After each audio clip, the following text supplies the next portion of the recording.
Hello students. Beta, let us start with the next topic of chapter solution, and this is reverse osmosis. Reverse osmosis, osmosis का reverse ये कैसे होता है? तो बेटा अगर हम प्रेशर से osmosis को रिवर्स करें, प्रेशर लगाकर हम ऑस्मोसिस की डायरेक्शन को रिवर्स करें तो that is called reverse osmosis. कैसे डिफाइन करेंगे?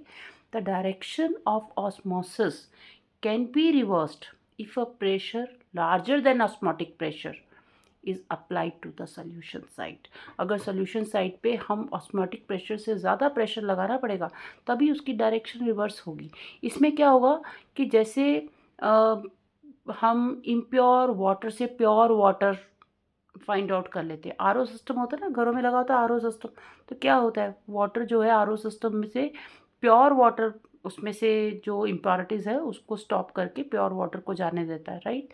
तो that is now the pure solvent flows out of the solution through the semi permeable membrane. तो ये रिवर्स ऑस्मोसिस होता है जिसमें वो वर्क करता है. RO, reverse osmosis. ठीक है. This phenomena is called reverse osmosis. RO is used in desalination of sea water. Sea water को भी हम उसमें से मतलब डीसैलिनेशन कर सकते हैं by reverse osmosis. Next topic आता है abnormal molar mass. Abnormal molar mass का मतलब क्या? मतलब ये कि अगर molar mass that is either lower और higher than the expected normal value.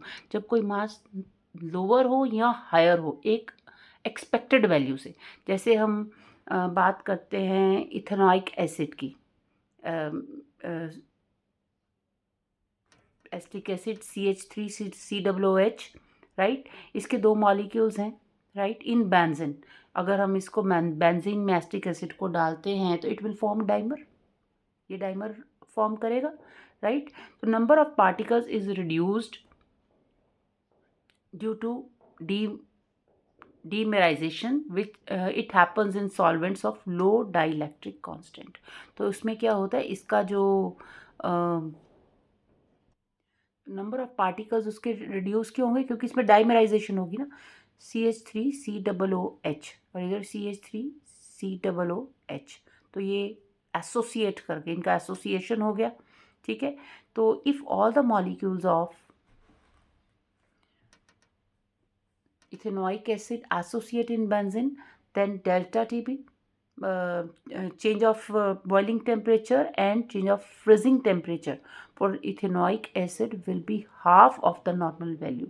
तो इससे क्या होगा, डाइमेराइजेशन से जो चेंज ऑफ बॉइलिंग पॉइंट और चेंज ऑफ फ्रीजिंग पॉइंट होगा that will be come to the half of its normal value. तो एक्सपेक्टेड वैल्यू से वो कम हो जाएगा. ठीक है. The molar mass calculated on the base of this delta change of temperature of boiling point and change of temperature of freezing point will therefore be twice the expected value. ठीक है. तो मोलर मास जो हम इससे calculate करेंगे वो it will be twice than the expected value. Such a molar mass that is either lower और higher than the expected value उसको हम अबनॉर्मल मोलर मास कहते हैं. ठीक है. तो इसमें वही है कि कुछ मॉलिक्यूल्स जब किसी सॉल्यूशन में, जैसे इसमें एसिटिक एसिड को हमने बेंजीन में डाला तो ये मॉलिक्यूल्स एसोसिएट हो गए, डाइमर बन गया, दो एसोसिएट हो गए, जुड़ गए और डाइमराइजेशन हो गई और इनका change of boiling point, change of freezing point it come to half of its value. और उसके साथ फिर जब हमने उस फार्मूले से मोलर मास फाइंड आउट किया तो मोलर मास भी उसका एक्सपेक्टेड वैल्यू से डिफरेंट आया. तो अगर अब नॉर्मल मोलर मास अगर एक नॉर्मल वैल्यू से ज़्यादा आए या कम आए तो हम उसको एबनॉर्मल मोलर मास कहते हैं. तो इसको आप स्क्रीनशॉट कर लीजिए साथ साथ.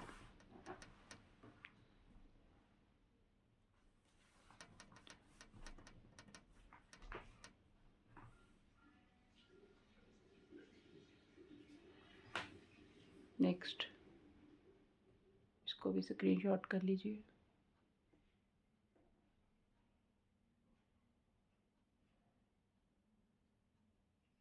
Okay. Then come to the last topic of this chapter, that is Van't Hoff factor. Van't Hoff is the name of the scientist जिसने 1880 में about the subnormal molar mass पे वर्क किया और उसने उसके बेस के ऊपर एक फैक्टर इंट्रोड्यूस किया। वो फैक्टर क्या था? उसको बोलते हैं वेंट हॉफ फैक्टर। उस फैक्टर को बोलते हैं वो to account for the extent of dissociation और एसोसिएशन। अब इसमें वही है कि जब मॉलिक्यूल एसोसिएट होते हैं, इकट्ठे जुड़ जाते हैं, या डिसोसिएट होते हैं या ब्रेक डाउन होते हैं, उस केस में उनका जो मास एक एक्सपेक्टेड नॉर्मल वैल्यू से कम या ज़्यादा आता है।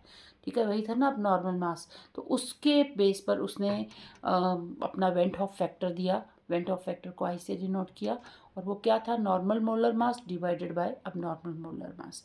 इसको ऑब्जर्व्ड कॉलिगेटिव प्रॉपर्टी और कैलकुलेटेड कॉलिगेटिव प्रॉपर्टी से भी हम डिनोट करते हैं, या total number of moles of particles after association or dissociation by total number of moles before association or dissociation। ठीक है, non volatile solute is neither associated not dissociated. जो volatile solutes होते हैं वही एसोसिएट या डिसोसिएट करते हैं, non volatile associate या डिसोसिएट नहीं कर सकते। ठीक है, if I is less than unity, अगर आई की वैल्यू यूनिटी से कम है देन एसोसिएशन होता है, अगर ज़्यादा है तो डिसोसिएशन होता है। ठीक है, तो Van't Hoff factor it modifies the equation of colligative properties. इसने कॉलिगेटिव प्रॉपर्टीज़ की इक्वेशन को थोड़ा सा मॉडिफाई किया था। वो क्या था? Relative lowering of vapour pressure of solvent. पहला ये था P1 not minus P1 bye P1 naught. ठीक है, change of vapour pressure by vapour pressure of the pure solvent is equal to Chi2 mole fraction of solvent, है ना। तो इसमें इसको जो है it is equal to IN2 by N1। N2 is the number of moles of solute by number of moles of solvent। यहाँ पर total number नहीं लिखा क्योंकि N2 की वैल्यू हम इग्नोर कर सकते हैं being very small in number. Elevation in boiling point. Elevation in boiling point में हम i van't Hoff factor KB and M। ठीक है, this is the boiling point constant. Then depression in freezing point, that is change in freezing point जो है depression in freezing point is equal to IKFM। ठीक है, और osmotic pressure of solution, osmotic pressure को हम capital pi से denote करते हैं IN2RT बाई V।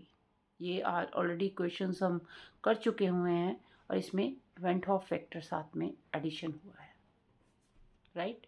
तो इसके साथ आपका चैप्टर ख़त्म होता है बेटा। तो अगर आपको चैप्टर समझ आया हो, वीडियो अच्छा लगा हो, इसको लाइक कीजिए, सब्सक्राइब कीजिए और शेयर कीजिए। Thank you.